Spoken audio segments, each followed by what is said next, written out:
Hi there and welcome to today's video.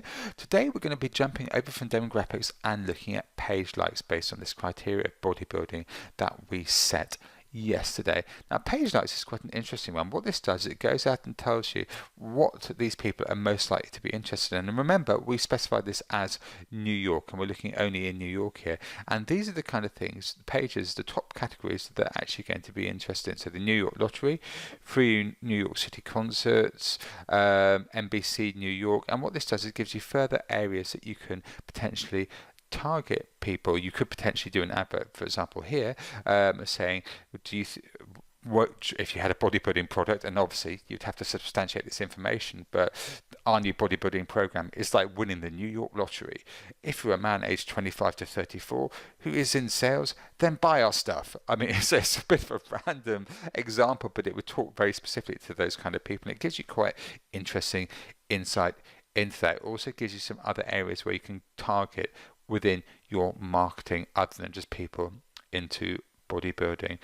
Moving on, if we go to location, we'd expect the location here to be New York as the top location, and there's people who are in this New York State, but actually in New York City.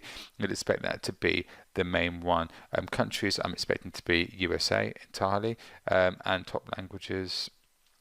Here you go, French, Spanish thing. Now what I'm going to do, this is quite an interesting thing, is I'm going to quickly take out New York as an option. I'm going to put in United States just as a generic search area, and let's have a quick look and see what the top towns and cities are for that. Okay, so actually what's quite interesting here is when we actually look at this, and if we order it by selected audiences, so we've got the top order here. New York, strangely, is the one that's most likely to be into bodybuilding, followed by Chicago, Los Angeles, Houston, Philadelphia. And this informs you about where your target audience might be, especially if you've got a product where you might be doing conferences or going and doing face-to-face stuff or doing other kinds of advertising, and you're thinking, well, where should I start off? Maybe I want to do some billboard or radio stuff.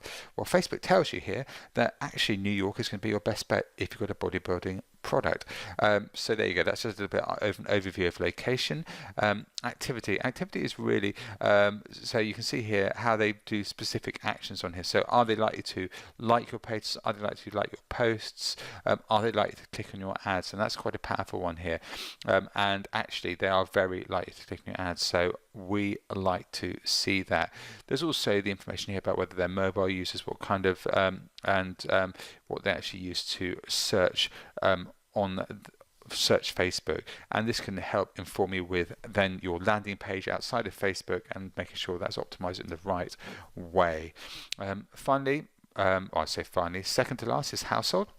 Household looks at the household income, so you get an idea of what kind of income they're likely to have. And you can see there's a good chunk of people here who've got quite a decent household income. And what's nice about that is, you know, if you've got a product, they may well be able to afford a product, even if it is more premium. So that's good to see. Home ownership.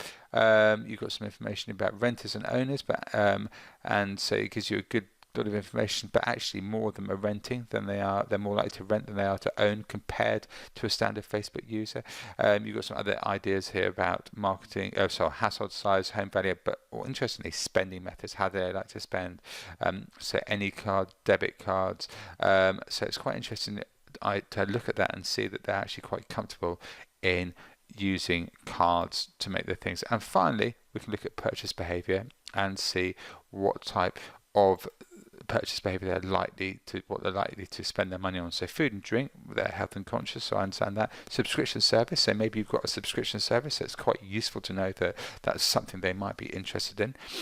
Clothing, pet products, etc. Well, if you've got a bodybuilding product, maybe you can run off and do a chain of bodybuilding clothes. So it just gives you insights. As I say, this is all about audience insights, so it's going to give you an understanding of your audience, some interesting information about type of vehicle they drive, and finally some stuff about retail spending, which may or may not be relevant.